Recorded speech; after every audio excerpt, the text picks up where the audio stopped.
আমরা এত ভাগ্যবান যে আমরা এমন একজন নবীর উম্মত হয়েছি যেই নবী নিজের জন্য কোনো কিছুই করেননি, সব সময় উম্মতের জন্য। কার জন্য? এমনকি লাইলাতুল মেরাজে রাসূল যখন জান্নাত দেখার জন্য ঢুকছিলেন, আমাদের নবীকে কিন্তু আল্লাহ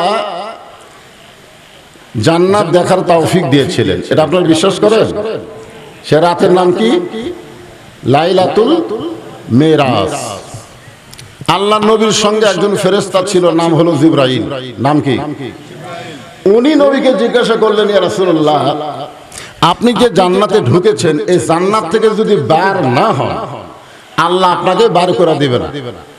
কারণ জান্নাতের শর্ত হলো কেউ যদি একবার জান্নাতে ঢোকে, আল্লাহ তাকে আর বের করে দিবে না। এটা আল্লাহ কোরআনে বলেছেন, সালামুন আলাইকুম তিবতুম ফাদখুলুহা খালিদিন। খালিদিন শব্দের অর্থ হলো চিরস্থায়ী। এখন হয়তো আপনারা অনেকে ভাবতেছেন, হুজুর আদম আলাইহিস সালামকে তো আল্লাহ জান্নাতে ঢুকাইছিল, কিন্তু আল্লাহ তো জান্নাত থেকে বের করে দিলেন। আপনারা বলেন তো, আদম আলাইহিস সালামকে আল্লাহ জান্নাতে ঢুকাইছিলেন ইবাদতের আগে না ইবাদতের পরে? আমার কথা বুঝতেছেন না? ইবাদতের পরে না আগে? আল্লাহ কোরআনে বলেছেন, ফাদখুলি ফি ইবাদি ওয়াদখুলি জান্নাতি। কেউ যখন আল্লাহর ইবাদত করনেওয়ালা হয়ে যায়, আল্লাহর বান্দা হয়ে যায়, ও তখনই যেন জান্নাতের মধ্যে প্রবেশ করে। ধরে কেন সুবহানাল্লাহ। এখন আমরা আল্লাহর ইবাদত করি কি করি না? আমরা তো জান্নাতে প্রবেশ করতে পারিনি। আমরা জান্নাতে প্রবেশ করব কি জীবিত অবস্থায় না মরার পরে? জোরে কম। জীবিত অবস্থায়, মরার পরে। তো মরার পরে যে আমরা জান্নাত পাবো এ ব্যাপারে কোনো সন্দেহ? এই বাচ্চা বললো না, আপনারা বলতে পারলেন না, সন্দেহ আছে? আছে? সবাই জবান খুলে বলেন, হক কথা তো আসতে বলা যাবে না রে পাগল। মুসলমানকে আল্লাহ জান্নাত দেবে না অন্য জাতের লোককে দিবে? আপনাদের কি ধারণা? জান্নাতে ঢুকতে গেলে আল্লাহর বান্দা হওয়া লাগবে। এখানে আল্লাহ ডাইরেক্ট বলে দিয়েছেন যে ফাদখুলি ফি ইবাদি ওয়াদখুলি জান্নাতি। তাহলে আল্লাহর বান্দা কোন ধর্মের মানুষ হতে পারে? ইসলাম ধর্ম। ধরে বলেন কোন ধর্ম? তাহলে আমরা মরার পরে যে জান্নাত পাবো এ ব্যাপারে কি সন্দেহ হচ্ছে? আমি যদি বলি আমরা সবাই কি জবান খুলে বলবেন জান্নাতি, যাই বলবেন না আল্লাহ তার ভাগ্যে যেন জান্নাত না দেয়। দেখে এবার কি করেন? আমরা সকলে কি? হ্যাঁ, এবার মোটামুটি বোঝা গেল যে জান্নাতে যাওয়ার জন্য। মাশাআল্লাহ। একটু মনোযোগ দিয়ে শুনতে হবে যে আল্লাহ এই পৃথিবীতে বর্তমান একটা হিসাবে 700 কোটি মানুষ বেঁচে আছে। কয়শো কোটি? 700 কোটি মানুষ কিন্তু বেঁচে আছে, একটা হিসাব আছে। তার মধ্যে 550 কোটি হলো বেঈমান, আর 150 কোটি হলো মুসলমান। 550 কোটি কি আর 150 কোটি? এই 550 কোটির জন্য জাহান্নাম হলো 7টা, আর এই 150 কোটির জন্য জান্নাত হলো 8টা। আপনার বলেন তো জাহান্নাম বেশি না জান্নাত বেশি? আর জাহান্নামী লোক বেশি না জান্নাতি লোক বেশি? জান্নাতি লোক বেশি। হিসাব দিলাম 150। সাহাবেরা জিজ্ঞাসা করলেন, ইয়া রাসূলুল্লাহ, জাহান্নাম কত বড় আর জান্নাত কত বড়? আল্লাহ রাসূল বললেন, সবচাইতে ছোট জান্নাতের মধ্যে 7টা জাহান্নাম যদি ঢুকানো হয়, অনুবীক্ষণ যন্ত্র দিয়ে দেখতে হবে জাহান্নাম গুলো গেল কোথায়। তাহলে 7টা জাহান্নাম যদি একটা জান্নাতের মধ্যে ঢুকায়, তাহলে খালি চোখে দেখা যাবে না, অনুবীক্ষণ যন্ত্র দিয়ে দেখা লাগবে ওই জাহান্নাম গুলো কোথায় গেল রে। এখন চিন্তা করেন, এত ছোট ছোট জাহান্নামের জন্য 550 কোটি, আর এত বিশাল বিশাল জান্নাতের জন্য মাত্র 150 কোটি। হিসাব করলে তো আমরা এমনি জান্নাতি। জোরে কথা ঠিক কিনা? হিসাব করা দরকার আছে না নাই?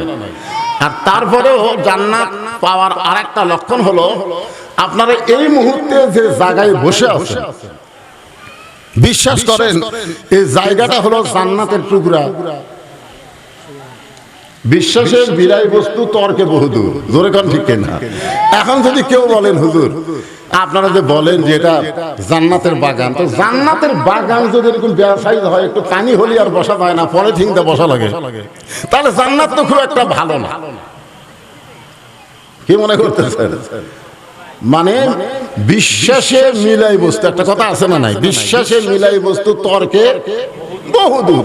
আপনি তর্ক করলে হবে না, তো ইমানের ব্যাপারে কোনো তর্ক চলবে? তাহলে এখন চিন্তা করেন, একটা হিসাব করে দেখলাম আমরা এমনি জান্নাতি। একজন খালি সুবহানাল্লাহ বলো, বাদ বাকি বলো। মনে হচ্ছে হুজুর তো জান্নাত পাওয়া সহজ করে দিল। আমরা মুসলমান হয়েও যদি জান্নাত পাওয়া কঠিন মনে করি, তাহলে অন্য জাতের লোকেরা কি মনে করবে? আপনারা বলেন তো, বাবার সম্পত্তি পাওয়ার ব্যাপারে সন্তানের কোনো সন্দেহ আছে? আছে?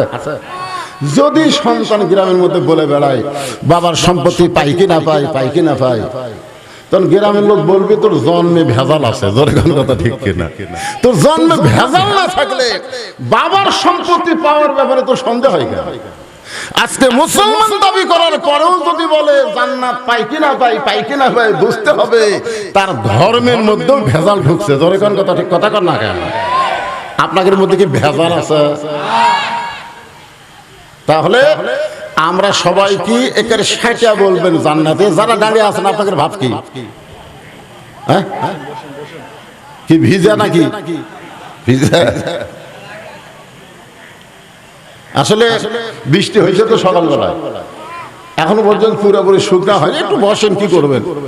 আজকে ভিজা জায়গায় বসলেন, আপনার পেছন সাইজটা যদি ভিজাই যায়, আর আল্লাহ যদি বলে আমার কোরআন শোনার জন্য যারা পেছন সাইড ভিজায় দিল, আমি ওই দেহের জন্য জাহান্নামকে হারাম করে দিলাম। যদি আল্লাহ এরকম একটা তাওফিক দিয়ে দেয়, তাহলে আপনারা বলেন তো বসলে লাভ না খারাপ হয়ে লাভ? বসলেই লাভ। এই জন্য বলবো আপনারা সবাই ইনশাল্লাহ দাঁড়া না থাকে বসার চেষ্টা করেন। তাহলে যেই কথা বলতেছিলাম, ভাগ্য করে এমন একজন নবী পাইছি, যে নবী জান্নাতের মধ্যে যখন প্রবেশ করলেন, ফেরেশতা জিবরাইল বললেন, রাসূলুল্লাহ আপনি যদি জান্নাত থেকে বের না হন, আল্লাহ আপনাকে বের করে দিবার পারবেও না। আল্লাহ কি ওয়াদা খেলাফ করে? লা ইউকলিফুল মিআদ। যখন লা ইউকলিফুল মিআদ, আল্লাহ কোনোদিন ওয়াদা খেলাফ করে না। আল্লাহ যদি বলে জান্নাতে কেউ প্রবেশ করলে ফাদখুলুহা, কেউ যদি প্রবেশ করে খালিদিন, সে চিরস্থায়ীভাবে জান্নাতে থাকবে, আল্লাহ কি ওয়াদা খেলাফ করবে? তাহলে আপনি যদি জান্নাত থেকে বের না হন, আল্লাহ আপনাকে জান্নাত থেকে বের করে দিবে না। ওগো আল্লাহর নবী, আপনি খামাখা দুনিয়াতে আবার যা কি করবেন? কারণ দুনিয়া হলো কষ্টের জায়গা, সবার জন্য না। আপনারা বলেন এই দুনিয়া কি সবার জন্য কষ্ট? রাসূল বলেছেন আর দুনিয়াও সিজনুল মুমিনিন। মুমিন দাবি করে অথচ জেলখানার যায়নি। মুমিন দাবি করে অথচ জেলখানার যায়নি। হয়তো বলবেন হুজুর অনেক খারাপ মানুষ সন্ত্রাসী করে তো জেলখানার যাচ্ছে। এই জেলখানা মানে সেই জেলখানা না। এই জেলখানা মানে একটা আয়াত আগে তেলাওয়াত করি, পরে এর অর্থ করে দিলে আপনি বুঝতে পারবেন। আয়াতটা হলো ওয়ালা নাবলুওয়ান্নাকুম বিশাইইম মিনাল খাউফি ওয়াল জুই ওয়া নাকসিম মিনাল আমওয়ালি ওয়াল আনফুসি ওয়াস সামারাতি ওয়া বাশশিরিস সাবিরিন।